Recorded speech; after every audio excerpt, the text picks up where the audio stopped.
newish. You know, they all are on YouTube. So if you ever need to go back and check, you have to re-listen to my voice again and go through it. But it's all there. So 39. So in 38, Genesis 38, we had the Judah break. Okay. And now we're going to be back on Joseph. Now, kind of just remember that Joseph is the guy that had the dreams. He told his dad, his brothers about his dreams, and his brothers hated him, and they wound up selling him to a group of traders. Yeah, and then they wound up sold Joseph to Potiphar, which is like a captain of the guard there in Egypt, one of Pharaoh's officials. So that's where he's at, and that's where it's going to kind of pick up here in 39. So Satan, here's a few little back things. Satan has always lured men into sin, okay, with women, with sex. I mean, it's happened all the way back here in Genesis. I mean, we've read about a lot of it, and guess what? It still happens today. Sexual immorality is talked about over and over and over again in Scripture, and that's any sexual relationship outside of the one man, one woman under marriage. Anything else is sin, is sexual immorality, and it's just as best. And I know sometimes it's easier said than done, but to just stay away from it, because you get into the New Testaments, you get them lists about all the people that won't inherit the kingdom of heaven. Almost every single one of them has the sexually immoral in it.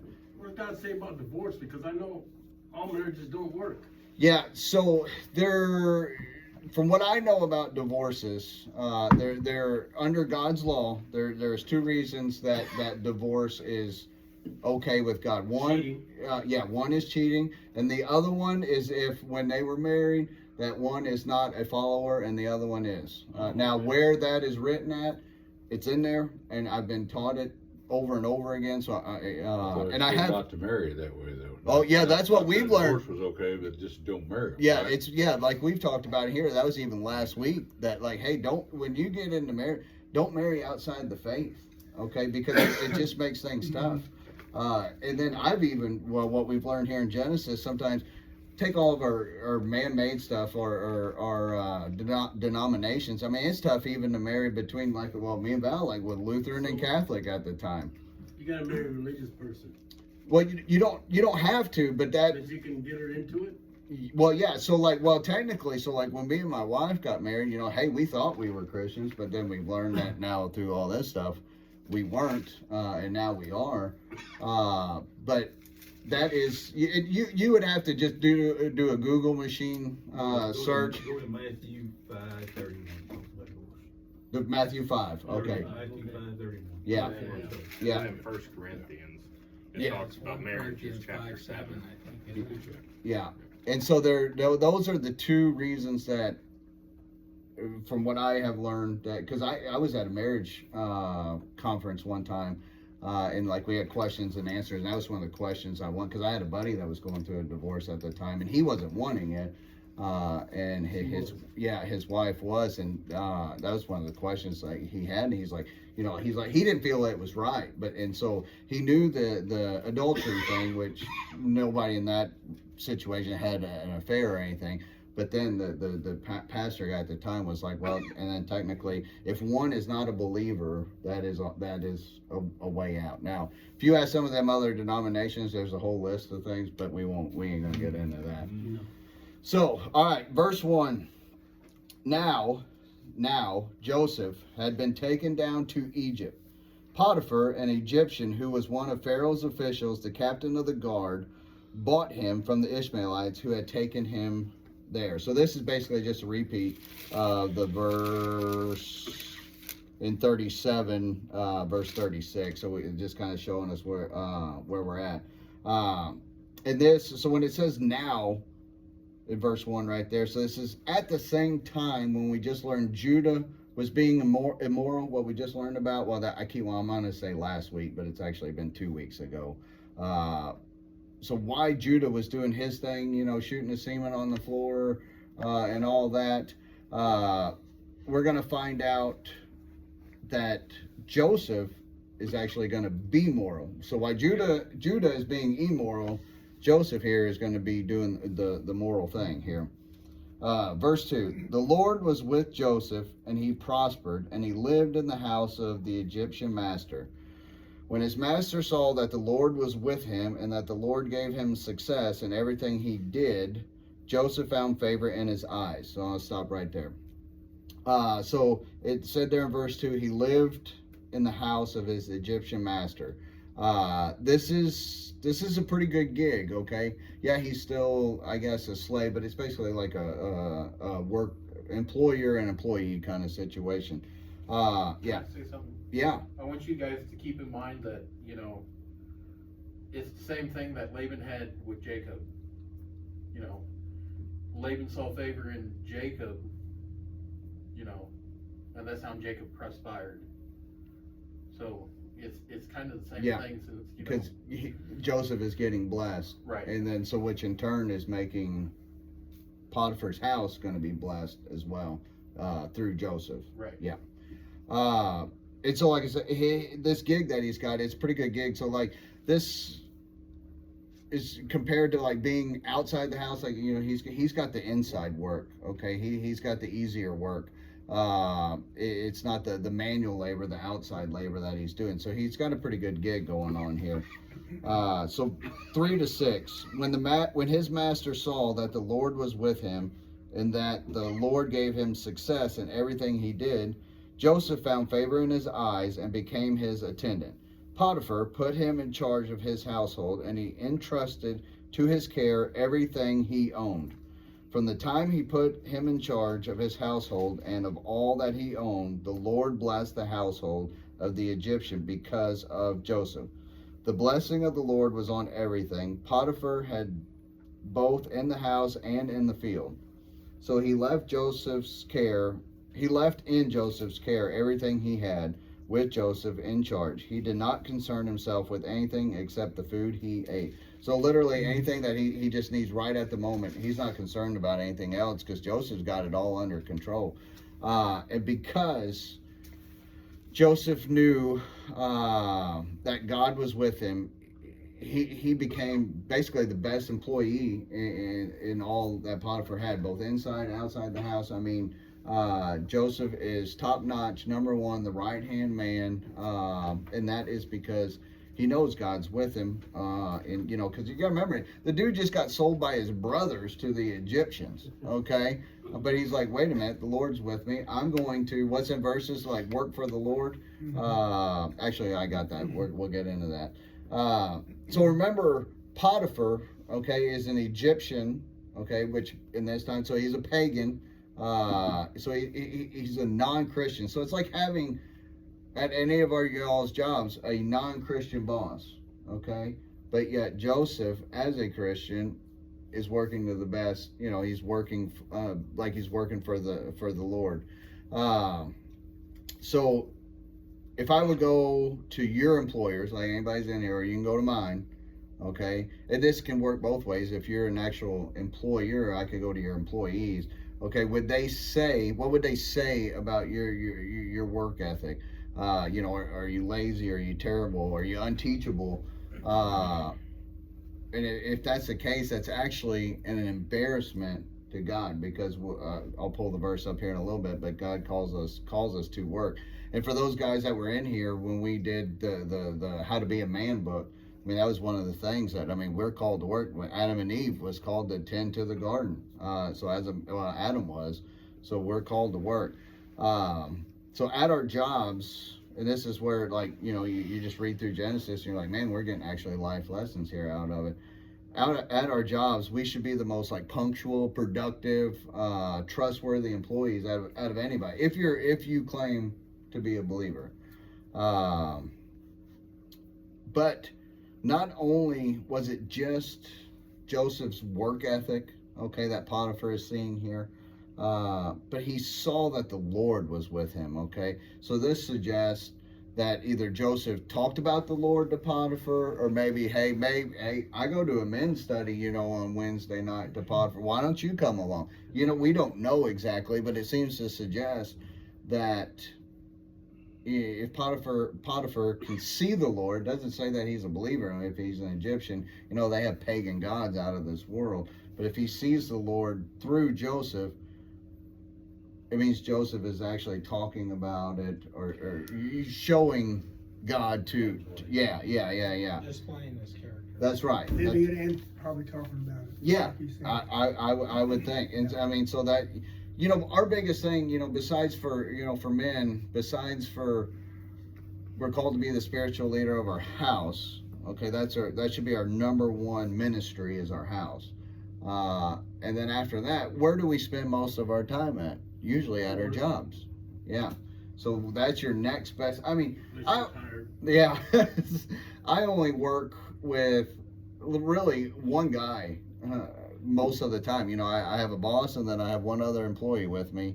And then there's a few other guys that have a different business in the same office that I see once in a while. And I'm like, well, who am I going to reach at this job? Well, sure enough, I mean, he's only 22 or something right now, so he's a pretty young guy.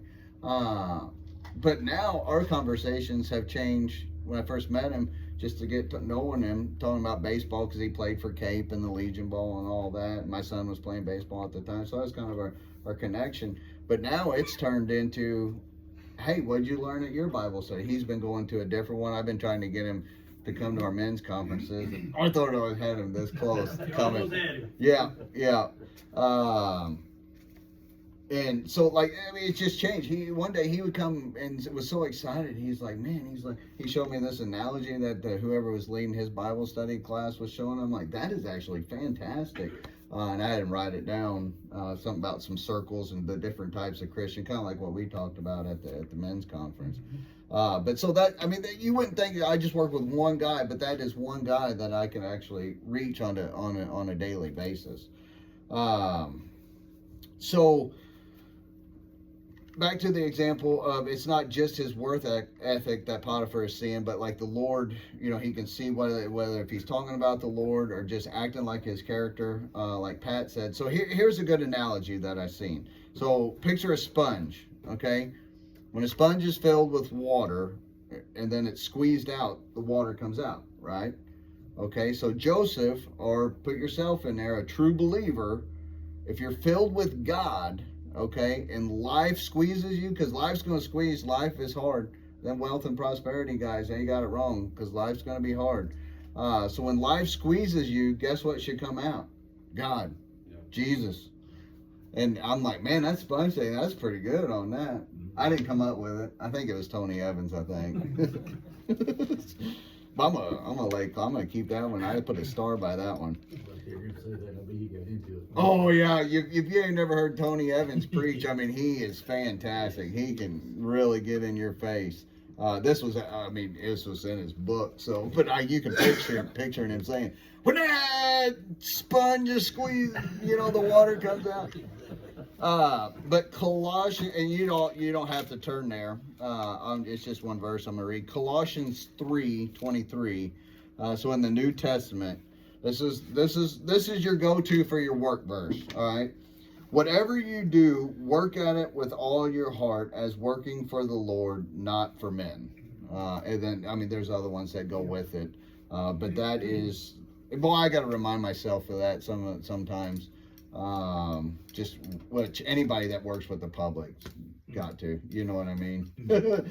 So, all right. So I thought that was some pretty good life lessons right here in Genesis 30. And some of that's kind of easily missed. And there's going to be quite a bit more in it too. What we'll get through today. All right. Let's see.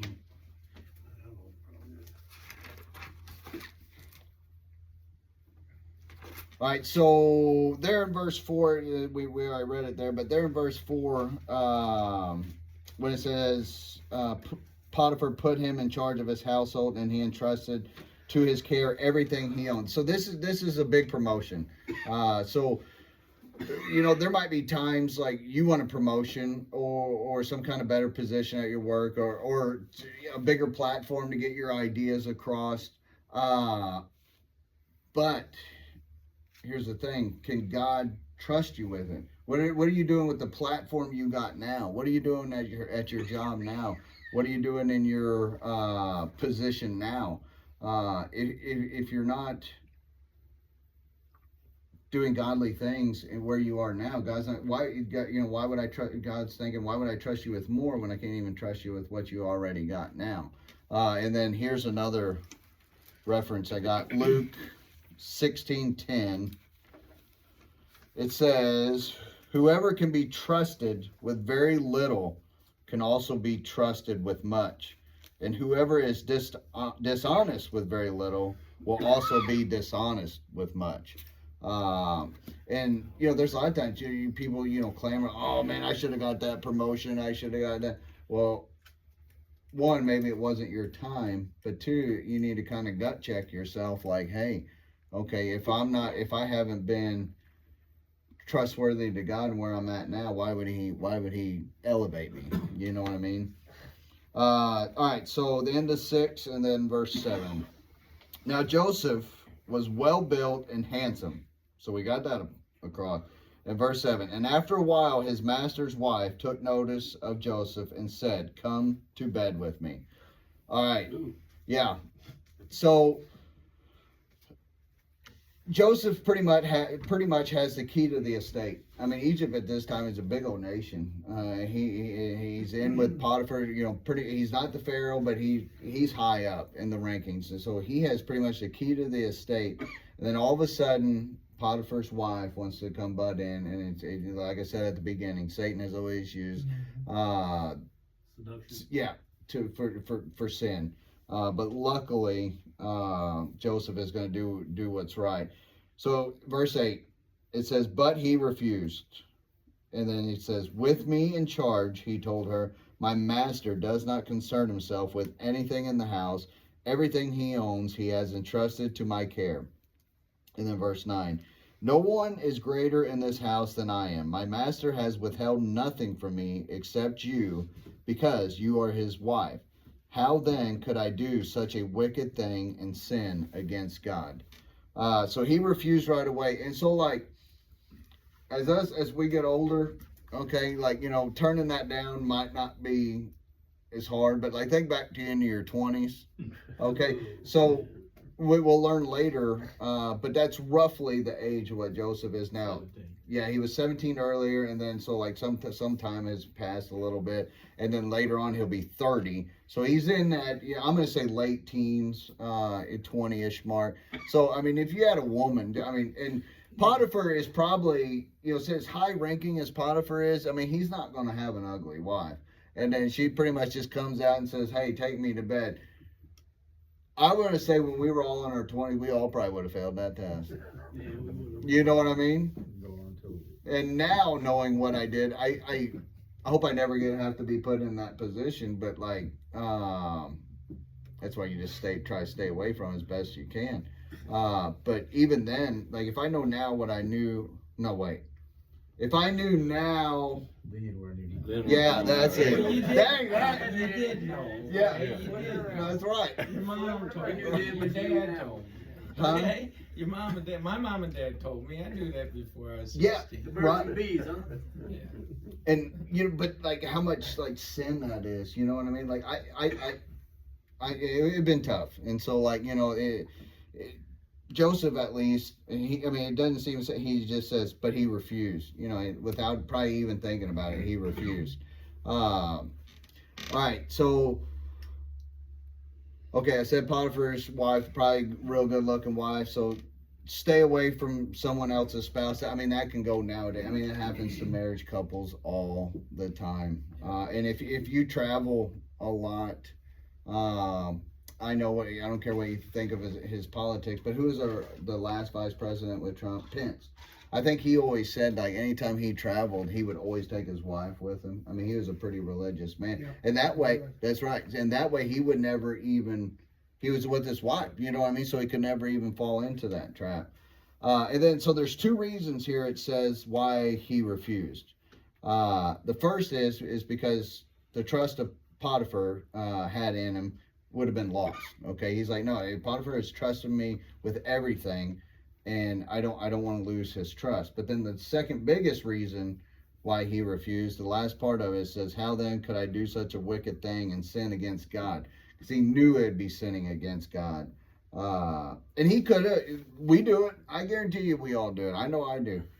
He could have tried to justify this. Well, my brothers did sell me off. I probably deserve this, you know what I mean? He tried to justify it to himself, but he knew it's going to be sinning against God. But he could justify it to himself, or maybe even to Potiphar, being like, hey, your wife's crazy. That's what she did. Like, I couldn't refuse. I was afraid you would have got mad if I refused her. But he cannot, all that justification he could do to himself or Potiphar, he ain't going to do it to God. God sees right through it. And this is going to be a good example of what comes up. So we could actually do the right thing. Okay, just like Joseph is doing here, we can do the right thing, but we could still get punished worldly for it. We're going to read here what happens to Joseph. So we can do the right thing, but still get punished by the world. But if that happens, at least we will be in the right standing with God. That's right. So, and this might have happened to people in here, hey, you took a stance for God, but you might have got fired from your job or lost your promotion that you were won. You might have stood with God and lost a friend, family members. I can see now the closer I get to Christ, actually, there's people that I used to be pretty close to that are actually more distant and stuff than they were before.